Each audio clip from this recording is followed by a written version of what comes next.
In our last video, I showed you how to separate your art into different pieces that we can use for Live2D. So in this video, we're going to begin setting up the parameters that we can use in Live2D for animation.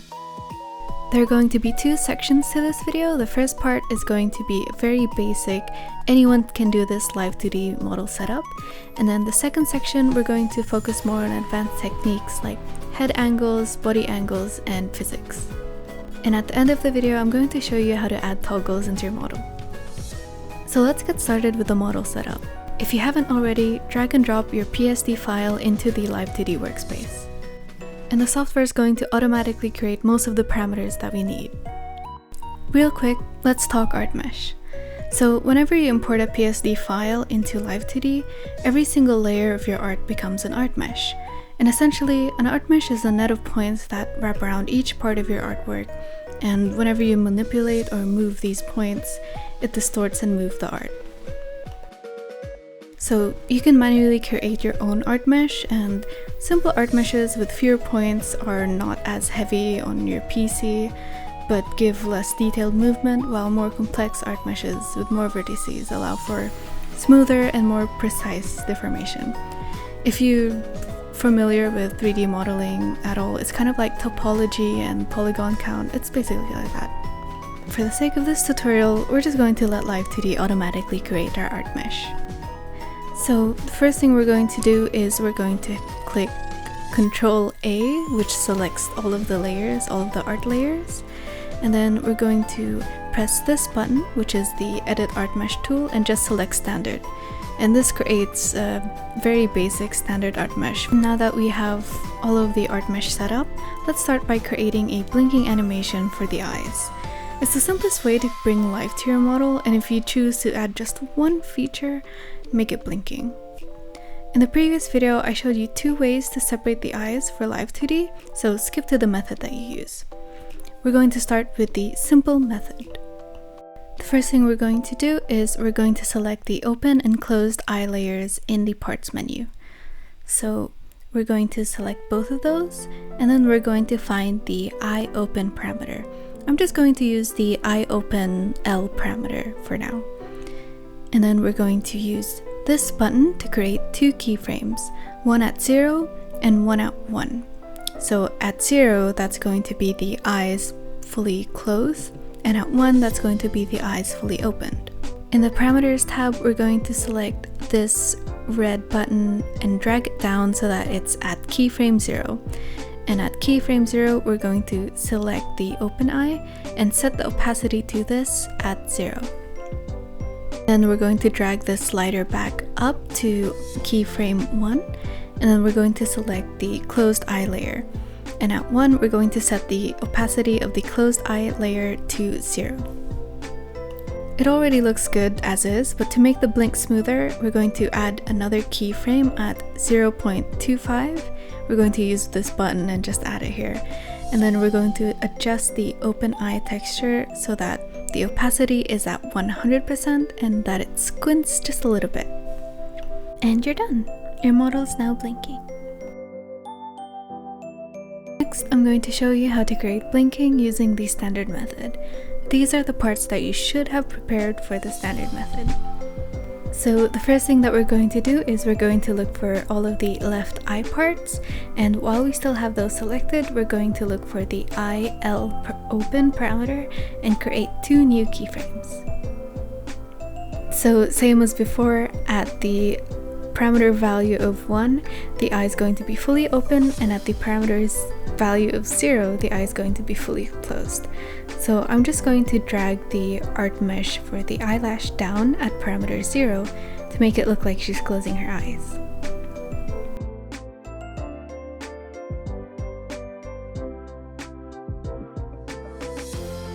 And the same thing for the sclera, we're going to move it down and hide it completely behind the top lash so that it looks like the eye is closing. Doing the same thing for the bottom eyelash, I'm going to just move it a little bit up just so that it matches the shape of the top eyelash.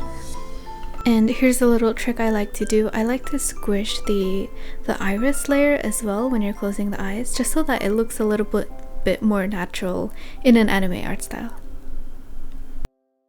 And we're going to do the exact same thing for the right eye, except we're going to attach this to the IR open parameter instead of the IL open parameter.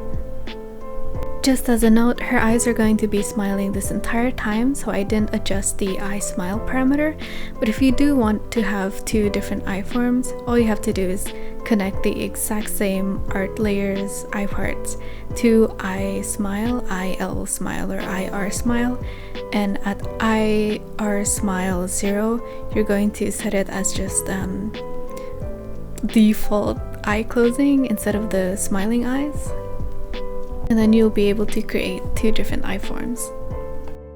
And then I'm going to create two warp deformers for the irises, and I'm going to connect them to eyeball X and then move it to the right at eyeball X parameter value 1, and then move it to the left at parameter value 0.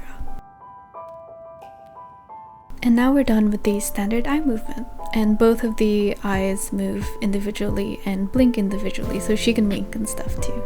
And now we're going to move on to the mouth setup. Similarly to the eyes, I showed you two different ways to separate it, so you feel free to skip to the one that you used. We're going to start with the simple method. So this is sort of similar to how we did the simple eyes. We're going to have all of the different mouth forms that we created selected, and we're going to connect them to the mouth open parameter. And at 0, we're going to have the mouth open layer opacity set to 0, and at 1, we're going to set the opacity for the closed mouth layer to 0. So this is basically just 1 means it's an open mouth, and then 0 means it's a closed mouth. And then we're going to connect it to the mouth form parameter, and because this default mouth that I set up is the non-smiling mouth, it means that mouth form 1, we're going to set the opacity to 0, so that this mouth forms only show up when the mouth form value is 0. Which means that these mouth parts only show up when she's not smiling. And then we're going to select the smiling mouth parts, and at mouth open 1, I'm going to set the closed smiling mouth opacity to 0, and at mouth open 0, I'm going to set the smiling open mouth art layer opacity to 0. And then I'm going to connect those to the mouth forms and set them both to 0 at mouth form 0. And this is what it should look like. The transitions between the mouths don't look too nice, but if you do it fast enough, then it's not really that noticeable. Next, we have the standard method. So these are the parts that you should have separated for the standard method. So that's the top lip, the bottom lip, the base of the mouth, and the inner mouth parts, which for me is the tongue and the top teeth. So select the top and bottom lip and the top and bottom lip line mouth layers that we've separated, and then connect them both to the mouth open parameter. Initially, I'm just going to create 2 keyframes for them. Connect those layers to the mouth form as well. At mouth open 1, we're going to move the mouth layers to an open mouth shape, following the A vowel form. To make this easier, I'm going to create deform paths for all of these layers using this button and following the line of the mouth. So a deform path is basically like a set of points, it looks kind of like a worm, and each point of that selects a circular radius amount of the art mesh, and it can adjust those points, kind of like this. I tend to use this tool with anything that kind of acts like a line, so lip shapes, ribbons, anything like that. So what we're going to do is we're going to adjust the lips and the lines of the mouth to follow this chart. This chart generally works for most people, so mouth open and mouth form value 1 is the A vowel, mouth form 0 and mouth open 1 is usually the O vowel, so we're just going to follow that.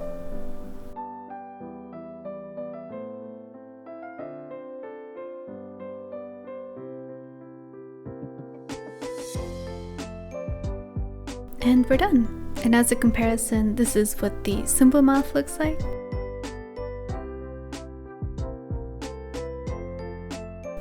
And this is what the advanced mouth looks like. And now I'm going to explain a little bit about deformers. The first one is the rotation deformer, which rotates things, and then the next one is the warp deformer, which is basically a deformer that sits on top of the art mesh and adjusts the points of the art mesh as if you were adjusting the art mesh directly. Now, the neat thing about these is that if you put a rotation deformer underneath a warp deformer, all of the art meshes underneath the warp deformer are going to adjust and deform, but anything underneath the rotation deformer is not going to change at all. So just for comparison, this is the difference between the two movements.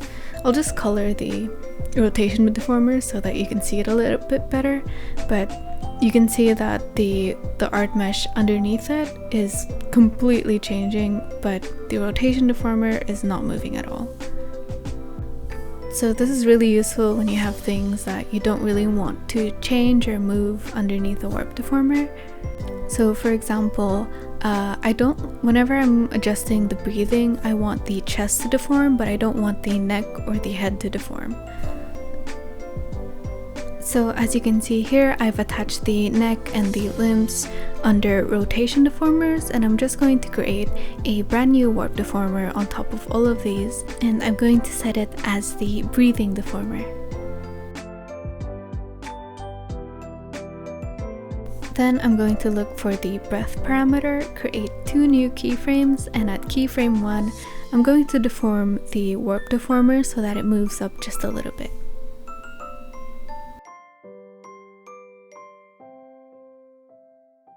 And we're done. At this point, we've already got a solid foundation for animating your sprite, so if you're happy with how it looks so far, you can just stop here. From here on are going to be a little bit more advanced methods that might be a bit difficult to get your head around, but they look really nice. So the next thing that we're going to do is the head XY movement, and this is a little bit more difficult to explain, but I'm going to try my best to make this as simple and as approachable as possible. So imagine the head as a box, and you've got these planes or quadrants of the face. And you've got your eyes to the middle right and middle left, your mouth and your nose straight in the center line. So whenever you're imagining this box turning to the left as if it's turning to the right in perspective, you're going to imagine those different quadrants of the boxes moving along with the perspective as well. An easy way to wrap your head around perspective is to just move the features of the face in the same way that you'd move these quadrants of the box. So for example, anything that is moving away from the face is going to squish a little bit in perspective and get a little bit smaller, and then anything else is going to move and tilt a little bit bigger in perspective. So you're going to do the same thing for the features of the face. So the eyes are going to squish a little bit to the side, and the other eye is going to get a little bit more tilted and a little bigger, and you're going to match the nose and the mouth to the new center line of the face. And this is basically the head turning movement, and that's what we're going to do. So just for this tutorial, I'm going to be putting all of the features of the face under one warp deformer. Make sure that this warp deformer is underneath the breathing parameter and the rotation deformer that you created for that. So I'm going to be putting all of these features in warp deformer, but for more precise movements, you can create warp deformers for each separate features and adjust those individually. The method is the same, but just so that I can sort of show you how it works, I'm going to be putting all of these under one warp deformer. So I'm going to create 3 keyforms at angle X, and at angle X -30, I'm going to shift the entire head warp deformer slightly to the left. So I'm making adjustments to the eyes, the nose, and the mouth in order to follow this motion. And at angle X parameter value 1, I'm going to do the exact same thing, except I'm going to shift it so that the head is turning to the right. And now we're going to create 3 keyframes at head Y. At head Y -30, we're going to tilt the head deformer downward slightly and adjust the face elements to compress them a little and give the perspective of looking downward. And at head Y 30, we're going to move the head deformer slightly up and then stretch the facial features so that it looks like she's looking up. And then we're going to click this to link both parameters, click this button, and then click synthesize corners.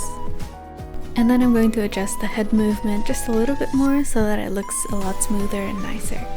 And then we're going to do the exact same thing for the hair, but due to the difference in layer positioning, I'm going to do the hair separately and move it so that it's just a little bit forward to the face. And now that we're done setting up the head movement, the next thing we're going to do is add some hair sway.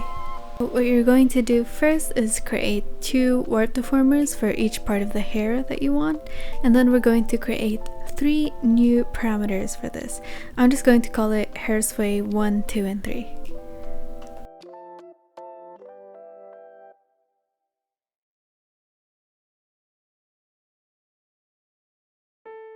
I made a little bit of a mistake setting up the parameters. I want the minimum value to be -1 and not 0, so I'm just going to go into the parameter settings and adjust that.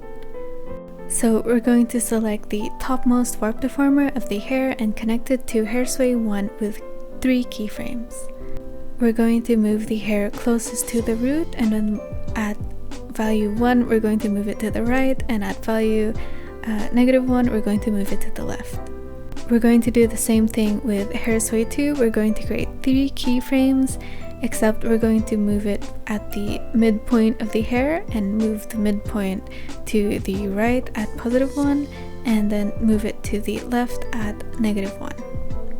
At hair sway 3, I'm going to adjust the art mesh directly. So with the hair art mesh selected, I'm going to connect it to hair sway 3 with 3 keyframes, and then at keyframe 1, I'm going to move just the tips of the hair to the right, and then at -1 we're going to move the tips of the hair to the left. And now that we're done with the parameter setup, we're going to go to the physics tab and we're going to create a brand new physics group. I'm going to set the input to head input, and I'm just going to name this physics group hair sway. In the physics model settings, I'm going to set it as a 3-point pendulum. You can look at these values and copy it as your own. And then we're going to set the output parameters as hair sway 1, 2, and 3. And then we're going to test the movement. I'm happy with the way the back hair looks, so I'm just going to do the same thing but with the front hair.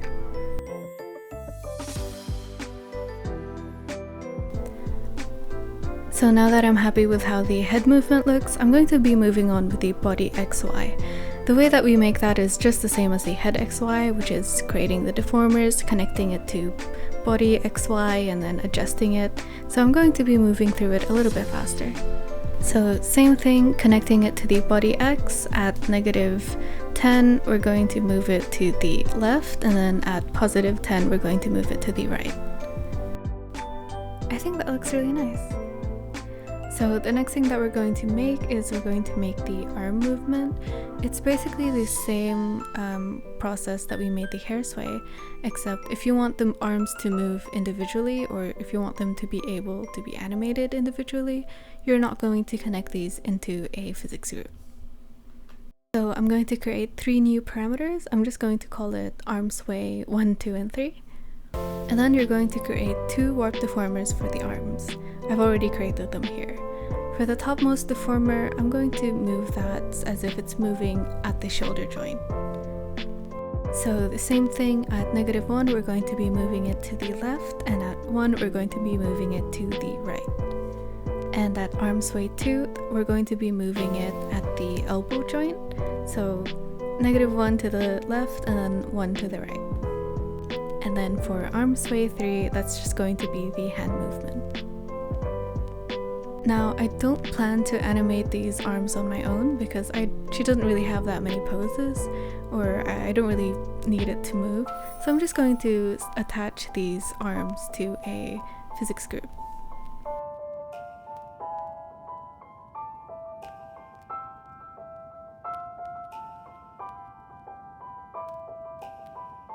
And then I'm going to do the exact same thing for the other arm.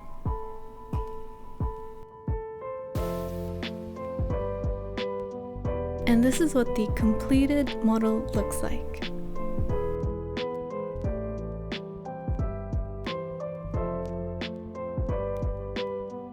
And now that we're done with the model, we're going to get ready to export it. The first thing that we have to do is we have to create a texture atlas. So click this and then select whatever resolution you think you can handle. For me, I'm usually around the 2000 to 4000 pixel zone, so I'm going to select that, and then we're going to put all of our art textures in and then just let it do it automatically. If it doesn't really work that nice automatically, you can move and adjust the positioning of each texture yourself. And then we're going to click this, go into settings for eye blinking and lip sync, and we're going to select whatever parameters we have for those. And then we're going to go into art mesh and select create art mesh for hitbox detection. You can create two, one for the head and one for the body, so that they have two different hitboxes, but I'm just going to create one and then stretch it so that it fits the entire model. This is going to be useful in the actual development of your game or website or whatever you make. And then we're going to click export for runtime, export as MOC3 file, and then you're going to export whatever you need. For me, that's usually just the physics settings though. And what you should have after this is the sprite.moc3 file, the model3.json file, the physics setting file, and then the texture sheet. And we're basically done with the model, but first I want to show you how to add toggles or anything extra that you want to add to the model. Now the first thing that we're going to do is we're going to drag and drop the PSD file. I created a PSD file of emoticons and stickers that I wanted to add, so I just dragged and dropped it, selected the model, and select add as new art mesh. So I'm going to move and position these emoticons to wherever I want them to be on the model, and then I'm going to create a new rotation deformer for each one so that it doesn't distort during moving. And then I'm going to select those rotation deformers and put them underneath the head XY warp deformer. Now that we're done with the positioning, we're going to create two new parameters. I'm going to name one angry, and then I'm going to name another one shock. For this one, I want the minimum to be 0 so that the default is 0. We're going to select the art texture for each respective one, and then we're going to connect it to their parameters with 2 keyframes, and at keyframe 0, we're going to set the opacity to 0. And now that we're done with that, we're going to go into the texture atlas. We're going to edit texture atlas, and then we're going to add in our new emoticon art textures. And I'm just going to set the scale to 50% since I don't want them to be that big anyway, and then just move it into the texture atlas. Save it, and then we're going to export it in the same way. And that's all for this tutorial. So in our next video, we're going to dive into how to animate all of these parameters into a nice, fun, expressive little game sprite. Thank you for watching! この番組はご覧のメンバーの提供でお送りします。